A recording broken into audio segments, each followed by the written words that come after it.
Hello, BookTube, and welcome to March Mystery Madness, a venerable BookTube event in its 8th year, where murder mysteries in all their forms and shapes are celebrated. I am one of the co-hosts, well, you've hardly be able to tell since I've made precious little videos on the subject, but I'm trying to make up for that in the rest of March. I've been reading a ton of murder mysteries anyway.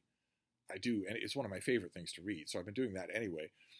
But I've been guided by the sort of theme of 2023's March Mystery Madness, which is lather, rinse, repeat. And I've been concentrating since my surly houseboy does the laundry, so I have no idea what lather and rinse mean, but I've been concentrating on repeat. And unlike the usual reading that I do with murder mysteries, which is I'm always exploring, there's so much backlist out there. So many books from every decade going back 100 years, thousands of them, that I'm always finding new things to experiment with. I also find a lot of people through anthologies. But for March Mystery Madness, I'm going to concentrate on the repeat part. I'm going to reread things. Sometimes books in series, sometimes just revisiting mystery authors who are, largely of good standing, largely canonical, that I haven't revisited in a long time. And I did that for the book that I want to talk about today, which is this. It's Martha Grimes. It's her 7th Richard Jury novel. He is a superintendent at Scotland Yard.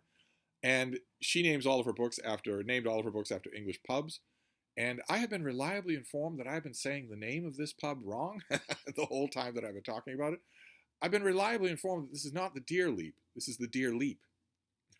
That the emphasis is on the verb. That is a verb in here and not a ditch that they cross over or whatever. I don't know, one way or another. I don't think anybody cares. Oh, there's my little deer.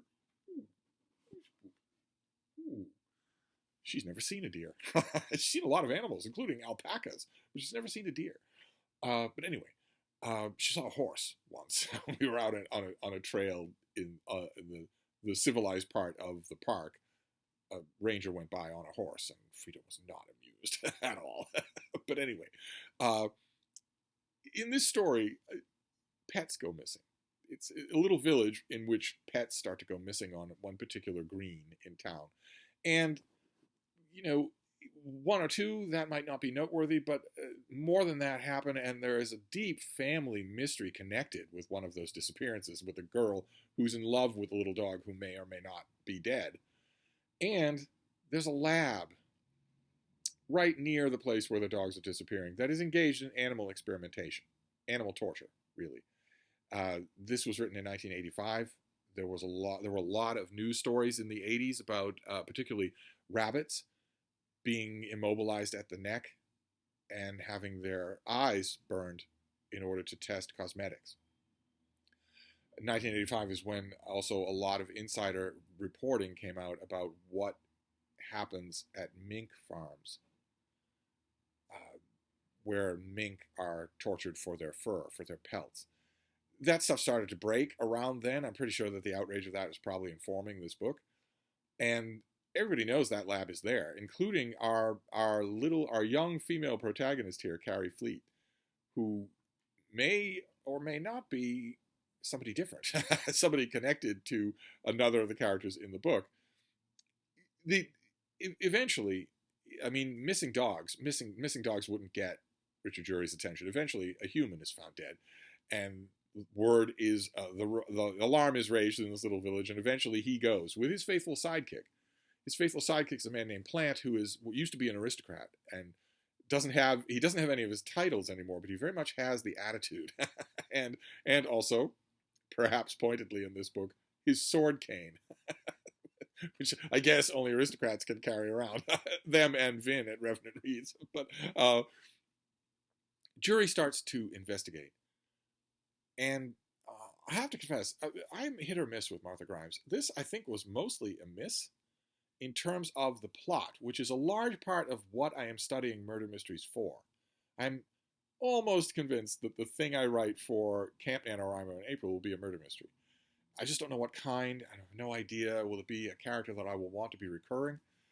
So I'm paying attention to the plot, and I'm noticing a lot of problems with mystery plots, even beloved mystery plots. Martha Grimes is a beloved author, and I know why. We're going to see. I'll show you why. Well, at least one of the reasons that I read her and love her. reading this book did not at all put me off rereading all the other Richard Jury books. Not at all, even though I think the plot of this book is a little bit weak. And I don't think the author ever, after a certain point, I can tell exactly where she labored on this plot. And unfortunately, that means I can also tell exactly where she didn't. And the ending, oh my God, the last 50 pages. The first time that I read it, I was concentrating. Well, I read it when it came out, and I was concentrating on the whole animal abuse story. I was caught up in that story, as I still am, because that still goes on. I'm not even talking here about so-called animal agriculture. They're not plants. They're living beings who want to live a whole life and love their children and have jokes and moods and culture. I'm not talking about that. I'm talking about animal torture that's done in laboratories every day in America and all across Europe every day, including by the U.S. military that takes huge piles of tax money in order to torture, mutilate, and shoot beagles. Not just dogs, but beagles. They are the preferred breed of the U.S. military, and there are breeders out there whose whole job is to provide beagles for the U.S. military. And also the pharmaceutical labs that still torture animals every day. I was all caught up in that story, as I still am. I was all caught up in that story then. I think that's mostly what I was concentrating on, because two of the characters, Carrie and one of her friends, are every bit as obsessed with that ongoing injustice, especially when it reaches out to grab Carrie's own dog, Bingo. They're obsessed with it, and you start to wonder, you are orchestrated to wonder in the course of this book, whether or not that obsession with righting the wrong of that lab, which is sitting there like a carbuncle right on the edge of town, might drive an innocent young girl to murder. You wonder that right up until literally almost the last page. But there are all sorts of other people involved here. There are all sorts of other things going on here. There are people marrying or scheming to marry for money. There are people who are outraged with their own relations. There are two different noble families here, in addition to Plant, who's doesn't really count. He's one of the good guys. And I want to read you a scene to show you what I love about Martha Grimes' books. I love how electric she keeps her narrative. Usually, there's usually nothing stodgy in these. Martha Grimes sets all of her books in Scotland Yard, in various locales in England, but she herself is American. She's from Pittsburgh. She was born in Pittsburgh. And yet, the other American who is famous for doing that, Elizabeth George, some of her books do have longueurs, definitely. Even the really good ones. And the really good ones are really, really good. I'll be revisiting her for March Mystery Madness as well. But even the really good ones have periods that do drag just a bit. Martha Grimes, as far as I remember, part of the repeat version of March Mystery Madness will be me refreshing my memory on the subject. But as far as I remember, none of her books have any dragging parts. Maddening parts, yes, but no slow parts, no longueurs. And I want to read you a scene that evinces that as well as anything does. It's towards the climax of the book, but it won't be spoiling anything. Jury has gone back to the book takes a remarkably long time to even coalesce what the problem is, what the mystery actually is, and it takes a long time after that to get anywhere. It's a weirdly paced book. I think it goes against this author's work ethic, but if I didn't know that, I would say that this was done in a hurry. But anyway, I want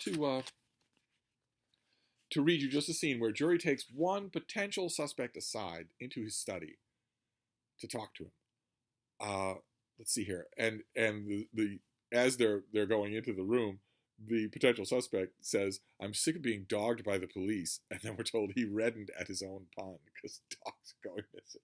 It's that's too bad. I'd like to hear your story, Jury repeated, sitting and helping himself to the cigarette box on the table. I've told it often enough. I'd like to hear it, Mr. Grimsdale. Grimsdale reluctantly told him what had happened the night before, piecemeal. Of course, he hadn't aimed the rifle at the child, although he was quite sure she had something to do with it. Carrie Fleet, probably the only person who didn't. She despises me, despises hunting, the whole lot. Please be logical. It's just for that reason that she wouldn't have harmed these stag hounds, but it's very likely you would have harmed her. Trying to drag a red herring across the path, Grimsdale said, and it's illegal, Superintendent, to go about unstopping Earths, meaning making fox hunting impossible. We saw that in Trollope, actually, a few years ago. Now it's back. He took a pull at his brandy. What was Mr. Crowley's relationship with your keeper, Donaldson? I beg your pardon. Impatiently, Jury shook his head. You know what I mean. I know what you mean, and I resent it. Unfortunately, resentment means sod all to me. He smiled. There was no relationship. Good Lord, man. Everyone knew Donaldson and... He stopped. And we learn, if you've been reading the book, you know that he stops theatrically. It's to give him time to stage his outrage. And, go on. Jury smiled inwardly. Plant had used the same trick. Jury merely wanted to confirm the rumor. That's a shame. Be ungentlemanly. It would be ungentlemanly of me, says the suspect here. That's a shame. Be ungentlemanly. Your keeper and Sally McBride were having an affair. That's it. That was the rumor. I pay no attention to rumors. Jury bet. Now that is an infelicity. That is Martha Grimes saying, oh, I bet you don't pay any attention to rumors. But jury bet, it's awkward. And especially since it's, as you're going to see, it obviously is stand-in for something else, which should have been there instead. Whose time do you want to waste, Mr. Grimsdale? Mine or the Hampshire CID's? In other words, are you going to talk to me or am I going to run you in? Grimsdale waved him back into his chair. We have not been told that Jury got out of his chair because Grimes was too busy telling us, oh, I bet you don't pay attention to rumors. That line should have mentioned that Jury gets out of his chair. But now he's been put back in his chair. Grimsdale waved him back into his chair. Oh, all right, all right. He had separate digs in the stable house. That's where they met. Cozy. Anywhere else? How would I know? Listen, you've no right to browbeat. I'm not, in other words, browbeating you, but I could. You tried to kill a 15-year-old girl. Grimsdale shot up. And were you there, Superintendent? You get a little bit of a Puccini opera here with the two of them getting up and sitting down, getting up and sitting down. I would have calmed that down a bit. No, with 3 witnesses, I hardly needed to be, did I? Now tell me if you're familiar with the name Lister, who is he's a life peer connected with the village, who seems to be more and more central to the story. In the act of lighting a cigarette, again, we don't know if this is this the first or the second one. He was grabbing one a while ago, and this dialogue takes more than the time it takes to light one. So maybe it was the second one. But anyway, in the act of lighting a cigarette, Jury nearly dropped the match when Grimsdale said, of course. He was expecting this guy to deny knowledge of this Lister, of Lord Lister, because it would implicate him. What? Moving impatiently in his chair, Grimsdale said, can't imagine why you'd be interested. You know the way we name hounds. Use one letter a lot of the time. Lister's one of them. Then there's Laura, Lawrence, Luster. I see. I was thinking of a person. A Lord Lister. Person? Oh. No, I've never heard the name. Tell me about Amanda Crowley, then. What about her? His tone was convincingly indifferent. Been living in Ashton 10, maybe a dozen years. I don't keep count. Jury watched his eye travel from Stag's Head to Bucks to Bird under glass. He certainly did, of some things. In other words, he certainly did count some things. She has money of her own? I don't know. She doesn't seem to do any work, Mr. Grimsdale. One would assume she has money of her own. An allowance? A trust fund? Something like that? Grimsdale leaned forward, brandy glass clutched between his hands. Are you suggesting I'm a fortune hunter? Jury smiled. Why not? You seem to hunt everything else. And that scene is why I keep coming back. That's why I have fond memories of Martha Grimes. And I don't know if in March Mystery Madness for this year I will read another of hers. I might. But that, I remember that, the snap of those scenes, of those interpersonal scenes. I love it. Absolutely love it. It's not as pure as, for instance, Dorothy Sayers can do, or Marjorie Allingham, but it's also not as pure as Martha Grimes can do. She can do better work than this book. I enjoyed it very much, except for the ending. I don't know what's going on with the ending. The book's so sort of... There's a really cod dramatic scene in the end, at the very end of the book, the very last major, the climax of the book. There's a very cod dramatic scene that, I mean, I didn't see it coming, but and it properly thrilled me, but only for a moment. And then when the dopamine was over, I thought, what the hell was that?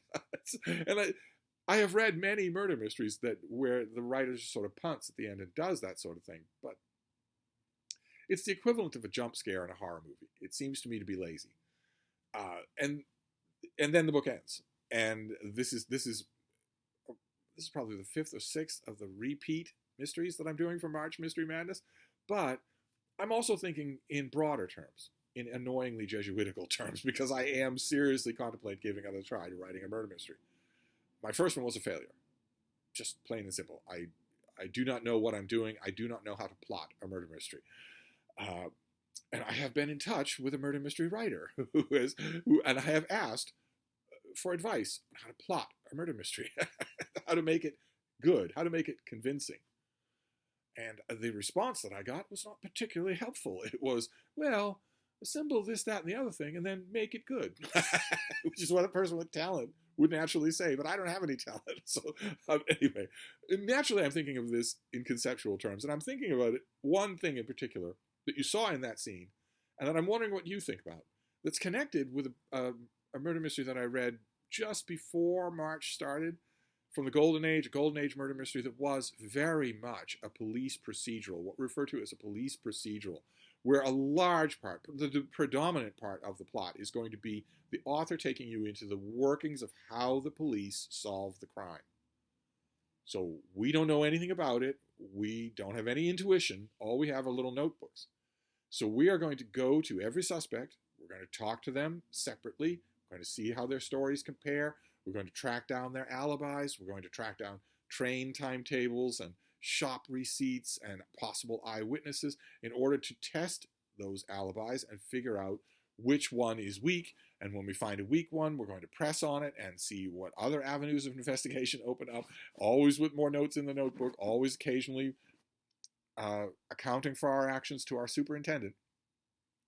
And then sooner or later, since there's no such thing as the perfect crime, that work will create a solution. So in other words, a police procedural is a far, far cry from Lord Peter Wimsey or Hercule Poirot. It's a far cry from a demonstration of prowess that happens when you assemble everyone in the ballroom. It's grunt work. And the older novel that I read was just that. It was absolutely just that, to the point where the author had not even bothered to give the cop and his assistant any personality at all. We barely know anything about him at the end of the book any more than we did at the beginning. It's just a question of, will I stand in it, behind the hedgerow in the rain in order to get a glimpse of what I'm looking for, et cetera, over and over again, step by methodical step. And the book did well, and books like that do well, and it makes me wonder why. Why do they do well? Why do people who like police procedurals do that? Now, I think Martha Grimes, I think these books, especially like Deer Lake, takes place in a little village. I would assume that would edge this towards the cozy territory. But her main character is the Scotland Yard superintendent, and we follow him through the way he does the crime, the way he solves it. And jury has preciously little in the way of intuition in this book. I seem to remember that he shows it some in other books, but in this book, he is mostly just a dogged gumshoe, just a dogged copper.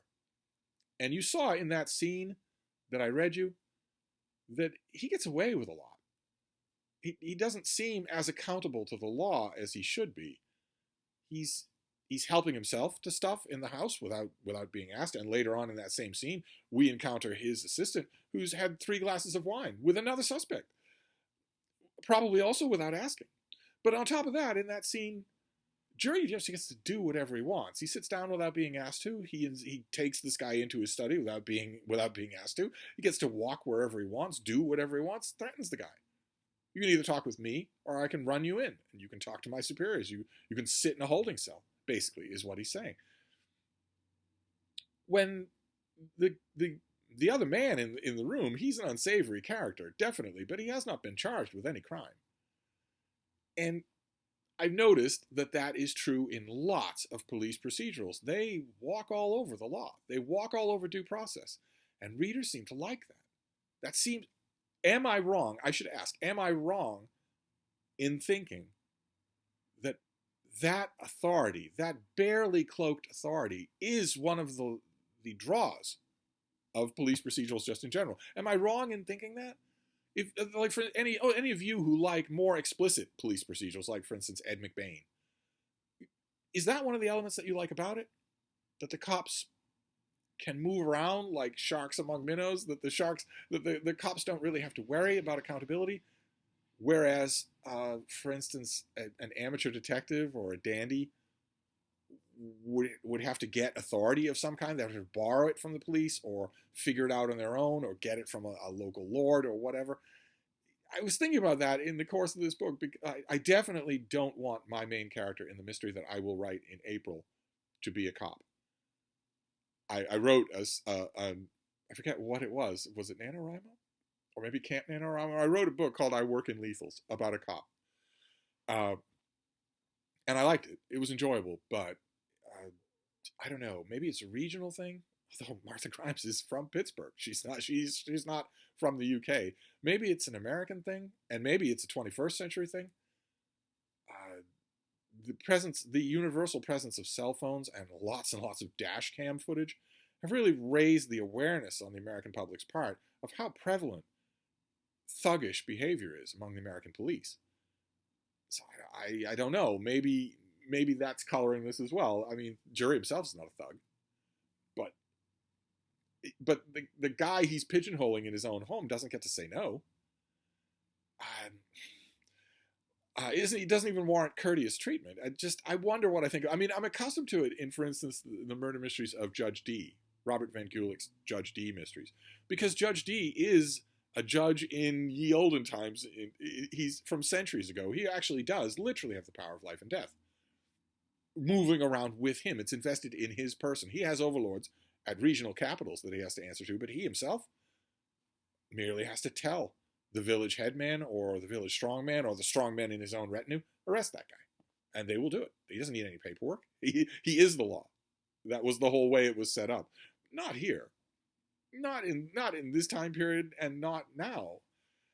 I wonder what I should think of it. That's all. I mean, Jury is an entertaining enough character. He certainly has a little bit of personality, and Plant has a ton of personality. I think that's probably why he's there. And it also maybe is not coincidence that he's not part of the police. But anyway, that's my book for today, The Deer Leap by Martha Grimes. I'm going to move on. I'm just going to stress the repeat element of March Mystery Madness. So who knows what we'll talk about next time. I'm going to put this back on the shelf, and I will find something else that I have already read. I may even go to an ebook, even though they seem to be in bad repute at the moment. I may do that anyway, because I have probably 400 murder mysteries in paperback or hardcover here, and I have probably 2,000 murder mysteries as ebooks. So there's a lot more hunting to be done there. But I'm going to stick to things I've already read at least once and brush them off a little. So we'll talk again about some other aspect of murder mysteries that I end up making tedious. In the meantime, I will see you later. Thank you, BookTube.